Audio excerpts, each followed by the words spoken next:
Okay.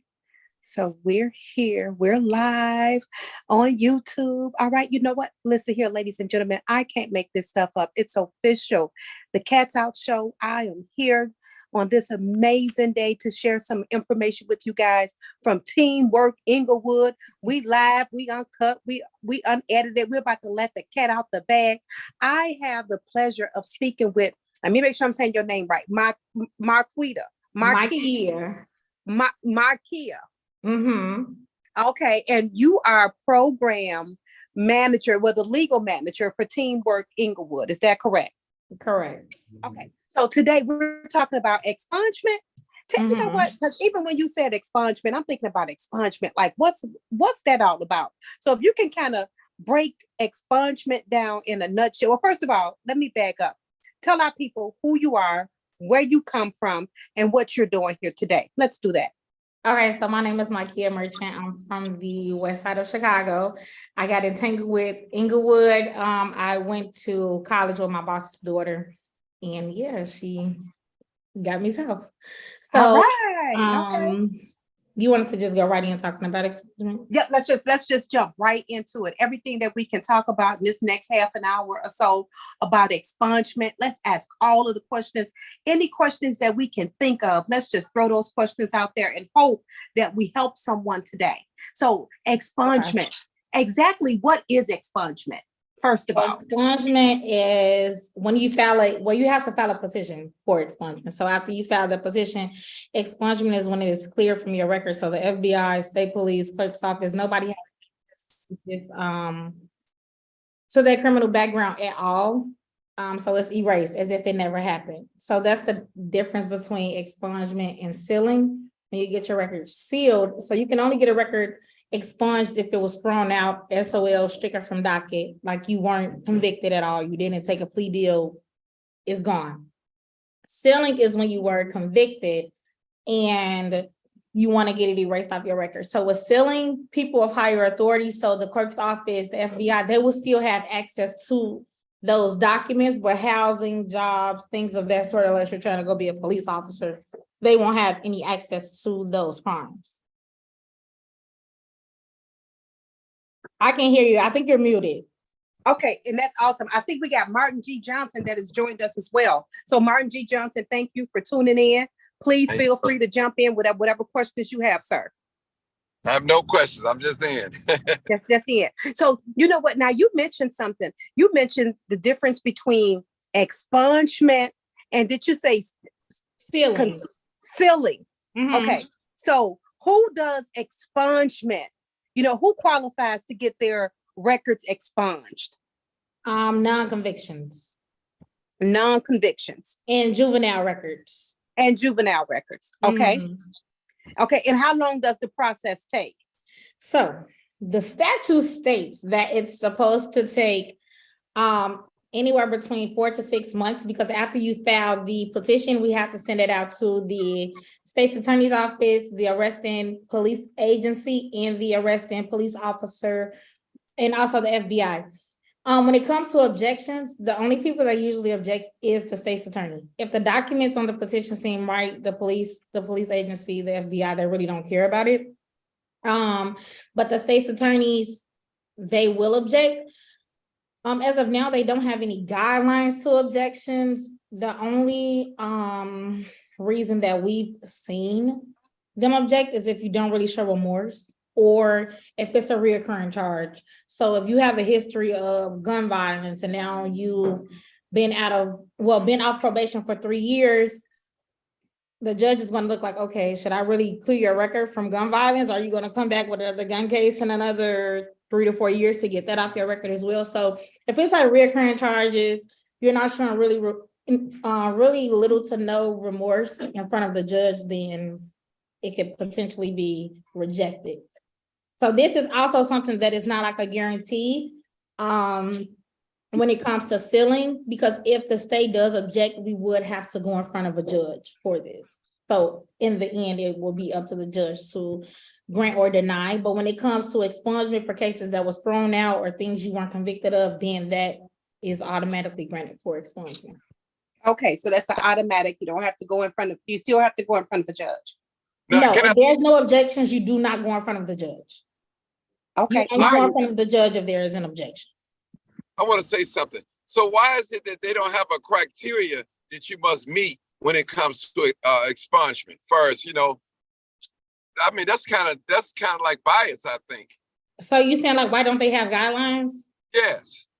I'm not sure. That's something that we have been fighting for, especially here at Teamwork, to try to at least get some type of guidelines. We've sat down with Kim Fox, we've met with the clerk's office. We went down to the Daily Center. So we're actually trying to, but then it will be who would make those guidelines. So that's what it has come down to. Okay. Wow. I just thought that's strange because I was watching a couple of, I was wondering how they base it on what they do. It's basically on the judge, really, or the state Yeah, attorney. at the end, the judge has the last say so to whatever. wow. So, oh, I'm sorry. Go ahead, Martin. No, I'm saying that was it for me. Okay, so you know what? Just like if you could think off the top of your head, like 3 questions that if somebody was watching this video, or that, well, and there will be a lot of people that will watch this video, but just think of like 3 questions, top 3 questions that you're asked the most, and let's address those top 3 questions as it relates to expungement. Okay, well, first, people always want to know what cannot be sealed or expunged. So DUIs, reckless driving, unless the reckless driving was before the age of 25. But DUIs, sexual assault, domestic violence, dog fighting, sorry, the Michael Vick thing. Yeah, no animal cruelty at all. And then if you like to go around setting things on fire, we can't really help you with that either. Wow. But surprisingly, murders, attempt murders, things of that sort can be sealed. So a lot of people, I know they're like, you can't get a DUI sealed, but you can get a murder sealed. Yeah, unfortunately, that's just how Illinois is working. So we So can't. you can get an attempt murder or a murder. You can get a murder sealed. sealed, correct? Okay. Wow. The basic qualifications, you have to be off of probation or parole for 3 years. So you won't qualify until the ending of that sentence. So that's why I always say probation or parole, because if you are released from prison today, February 21st, 2023, your time doesn't start today. It starts after you're off of parole or probation. So if you have parole until 2025, you won't be eligible for sealing or expungement until 2028. Like it's 3 years after the ending. So if they give you supervision, community service, probation, parole, the clock starts after you have completed all of that, not once you're released out of jail. Oh, wow. Boy, information is powerful. Knowledge is powerful. Yeah, right. And you know what? And then again, just to clear it up, let's go backwards and then we're going to move forward. Okay.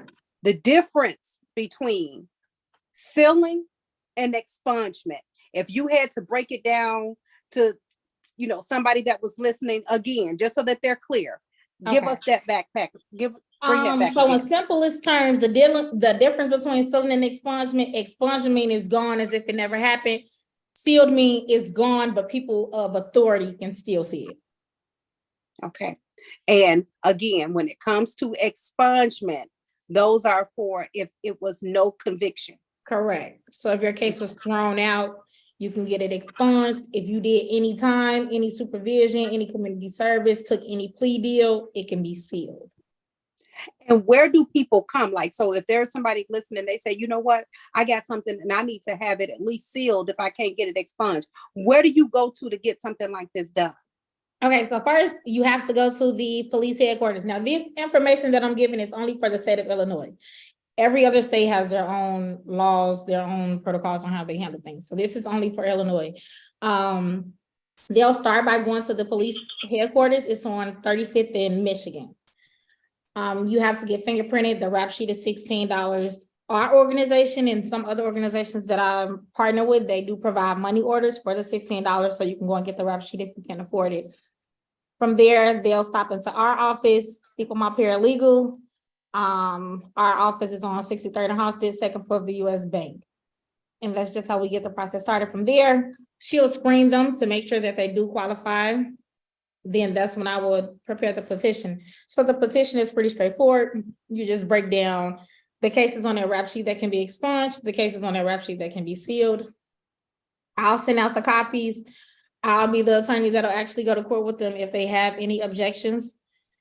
If we get to the point where you do have objections, I'll have to prepare a mitigation package. So I'll need resumes, letters of good conduct, if you have any degrees, certificates, diplomas, anything that'll make you look good on paper, because at the end of the day, that's all the judge is seeing. You on paper unless you decide to speak in court. I know sometimes people are nervous to do that. I got one more question. Mm-hmm. I know a friend that's a female. She had an assault against a police officer when she was like, she's like 45 now, when she was like in her 20s. Is that expungable or? Okay, so if she was convicted, we can try to get it sealed, but again, it'll be up to the judge on that note. Okay. Okay. Yeah, because I mean, it is something with a police officer, so I'm not sure how they would. But if she's able to prove that she's a changed person, and we can explain why she's trying to get her record sealed or expunged after so long, meaning if it's just housing, wanting a better start at life, a fresh start at life rather, that would be something that we can discuss privately and take it in front of a judge. I mean, So, you know, know, I'm sorry, go ahead, Martin. No, that was it. I just wanted to know. Yeah, know that. Okay, so I guess this is where I'm kind of puzzled at. So for somebody that may have charges on them that they were not convicted of, right? okay, But so it's like I always try to tell people your arrest record is like your credit report. So say if you go to a car lot and you let them run your credit, but you don't get the car, that hard inquiry is still on your credit report. If you get arrested and you're not convicted, it's still on your arrest report. So it is best for you to get those expunged as quickly as possible. One, because the case is thrown out, and two, if you were to catch a case and they do have enough evidence to convict you later on in life and it's something tied to that same case, I mean, why not believe you did it now if you have it on your arrest record then? And you just also don't want to get judged off of a sheet of paper, because landlords, they only see your arrest record. They don't have extreme databases or that technology to tap into your background and see if you were convicted, if you weren't convicted, they don't have that. So they only see your arrest record. So I've had a lot of people that come in like, oh, I was denied a job, but I've never been to jail before. I was denied a job, but I've never been to prison. And then I'm like, okay, were you ever arrested for this? And I'm like, but it was thrown out, but it's still there. And they don't know that it was thrown out. They only know what they see. Wow. Like, you know what, Martin, like you said, knowledge is power. So again, you know, to encourage people that just like your credit report, or, you know, to encourage people, if you got something on your record and you was not convicted, it is to your benefit, according to the professional, to get that off your record. There's no sense of having it on there if you can get it removed off. Because right, like you said, if something were to happen, then they can come back, because they'll use that report and say, number 7. Say if you did it then, well, sorry, because it's there, they can kind of hold you responsible for that. Wow, got it. Especially if you have something on your background that says stricken from docket, leave without absence, like a lot of people call it SOL, or I actually had a client that he was trying to break it down to his colleagues because I just kept saying like, it's SOL, like it's basically thrown out, but they can tap back into it if they need it. And he gave me the abbreviation of sooner or later. Like, we didn't get you with it now, but eventually if you come back with the same charge, we're going to tap back into this, even though it was thrown out and it is eligible for expungement. So, example, if someone got caught with a gun, but it got thrown out, but then 5 years later, you have an attempt murder charge, they have that stricken leave from docket still on your rap sheet because you never got it expunged off. So they can go back to that, if that makes sense. So that's where the SOL comes from. Because when cases are thrown out, the disposition on the rap sheet, I wanted to have one on here, but it'll have like people's personal information on there, so I couldn't. But the disposition on the rap sheet basically explains what happened at court, what was the outcome there. So I explained the SOL, noli pros, that just means it's thrown out, like, and then you'll have some that says like put in charge, or you should have never been here. You know, you have some petty cops, they're gonna pick you up for whatever, but it's not a criminal activity. It's nothing we can have on your, it's nothing to charge you for. So they'll just throw that out as well. But I will always just say, watch out for those SOLs, because sooner or later it does make a lot of sense. If we don't get you now, we can pick it up again. Pick it up again, right? Wow. That's deep. That's deep. So again, and I know that we kind of went over the three most questions that most people ask as it relates to, sealing and expungement. But is there anything off the top of your dome, that you would say, just to kind of educate and just to kind of say, you know what, I'm letting the cat out the bag. And if I were to let a cat out the bag, this is what I would want you to know. This is just like a little secret sauce. The conceal to carry. So that's becoming like a big thing, conceal to carry, full cars, things like that. So a lot of people feel as if once they get their record expunged, oh, I can go and get my conceal to carry. Or they're jumping now trying to get their records sealed or expunged so they can carry a gun. It is not that simple. It does not go like that. So even if we work to get your record expunged, meaning no one can find this, you still have to do another petition. They call it a pardon, to get your concealed to carry. So basically you say like, oh, okay, so the state has forgiven me for this crime. Now I'm asking for forgiveness so I can have my right to bear arms again. So just because your record is sealed or expunged, that does not mean you can go and apply for a concealed to carry. Wow. Okay. So that's even if you were. Yes, so that would be like an additional step that you would have to take. Okay. Okay. So I do have a lot of people, they do come in. Another thing, like I said before, the Illinois statute, it gives us room for about 4 to 6 months for this process to be done. Because we do have a waiting period. Like I said before, we send it to the FBI, the state's attorney's office for objections, and we have to wait out that waiting period with them. They give them 60 days to object. So especially during election season, they're taking all of their time. So that's where the 2 months at least come from. But there is also a backlog. Of course, COVID slowed a lot of things down. They are working on a backlog. I know they were backlogged over 3,000 cases when I first started. Wow. 2021.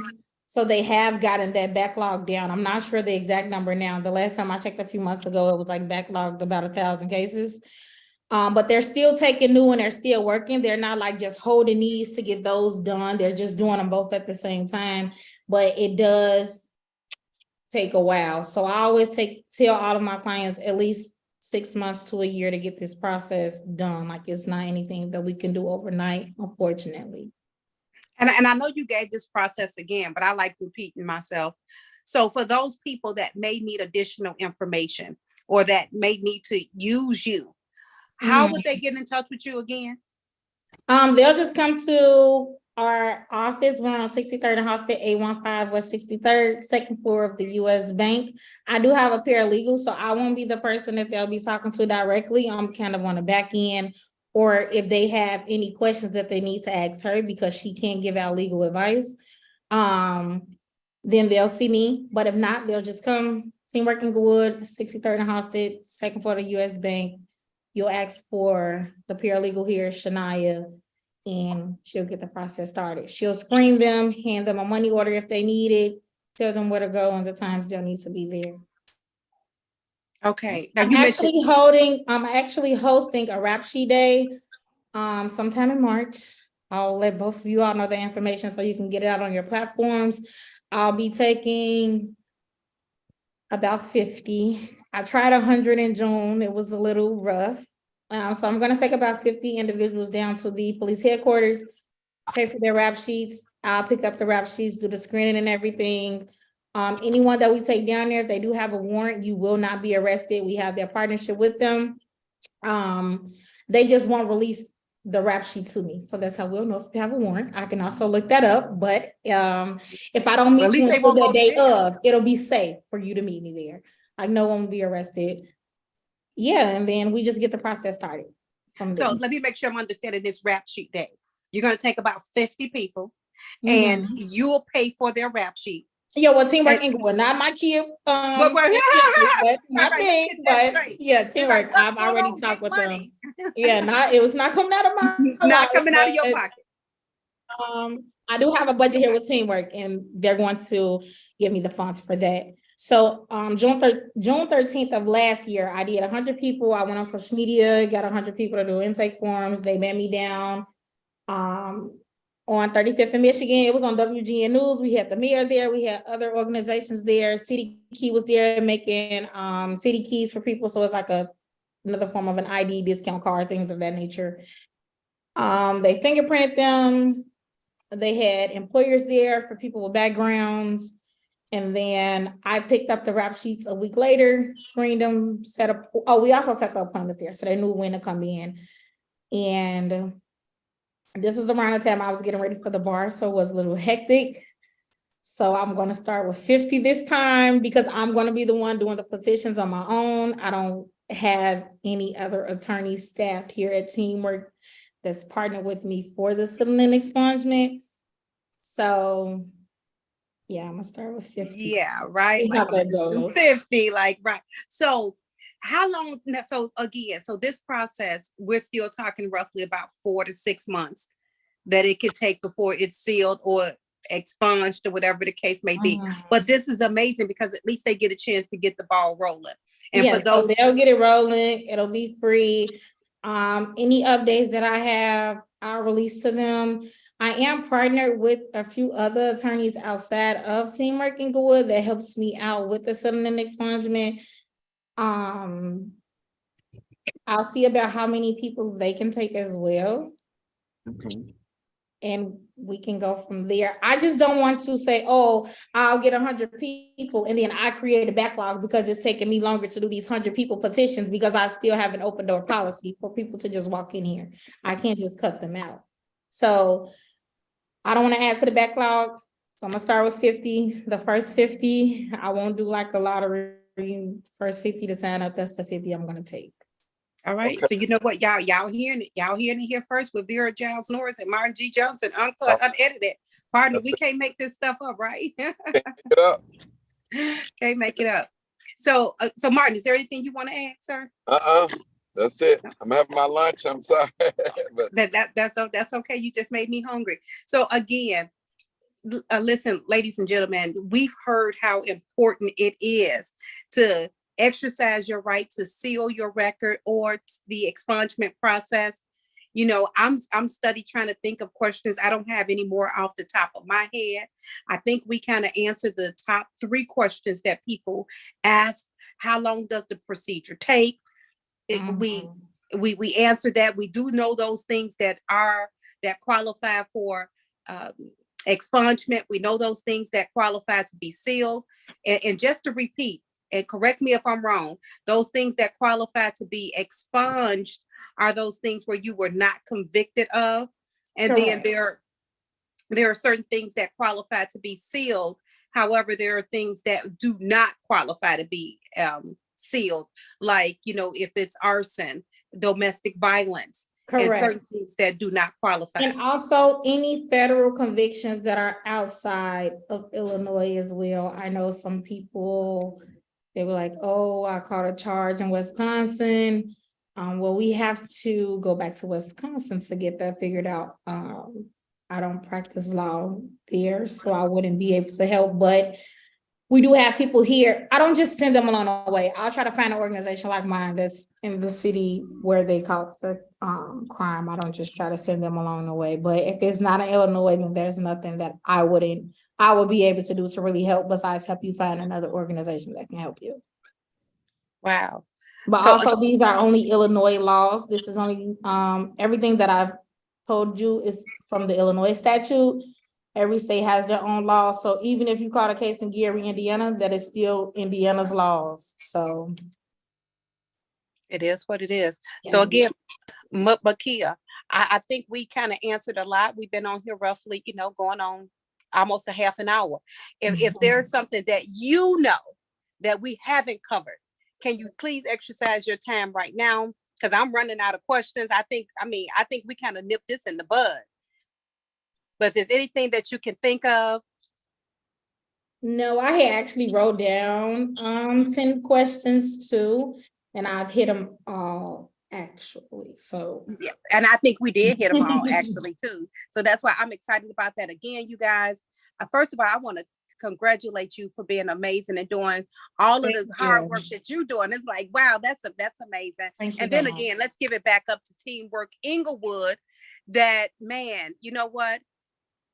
Again, I can't say enough great things about Teamwork Englewood, kind of getting in it, getting out there in the trenches, helping people help themselves, just to kind of get, first of all, for those people that's coming back on the street and need some direction, Teamwork Englewood is there. For those people, again, we're talking about expungement, we're talking about education. You can go right to Teamwork Englewood and get a lot of information that could actually be life-changing and that could actually put you on a path for those that may have fell off the path or may have made a few wrong turns back there somewhere. You could literally come to Teamwork Englewood and kind of get back on path some. So again, I can't thank you enough. I don't know if my partner, Martin G. Johnson, has anything to say, or if you want to give us any closing remarks, but I'm kind of speechless. And that's not often. We do have an open door policy. So if anyone needs these services, there are, everything that we do offer here is free. So yeah, we're here to help. As long as you want to help yourself, we're here to help. All right. So again, y'all, it's official. I can't even make this stuff up. We did it live, uncut, unedited. That's what my partner would say. Just like only Vera Giles Norris could. We just let the cat out the bag. So again, you guys, you better be one of those 50. If you need some help to get your stuff sealed or expunged, you heard Mykia say that she's going to take 50 people down there, January, February. What month is that again? We're going in March. So going in March. I'll actually know the date by end of day tomorrow. I'm working with one of the administrative workers at the police department now to figure out a date, because they'll black out that date for walk-ins there and they'll only have the people that I bring in. So we're figuring out a date for March now. Okay, y'all. So listen, it's bigger than March Madness. All right. This is, we're talking about March Madness. This is something to definitely put on the calendar and help some people, even if it's not you. You may know somebody personally that you can help. This is a good time to do it. Again, I'm speechless. I'm doing it like only Vera Giles Norris can. We just let the cat out the bag, y'all. And I heard everybody say meow, roar, or something. But again, yeah, roar. So again, let me go ahead and start the recording. And we are officially.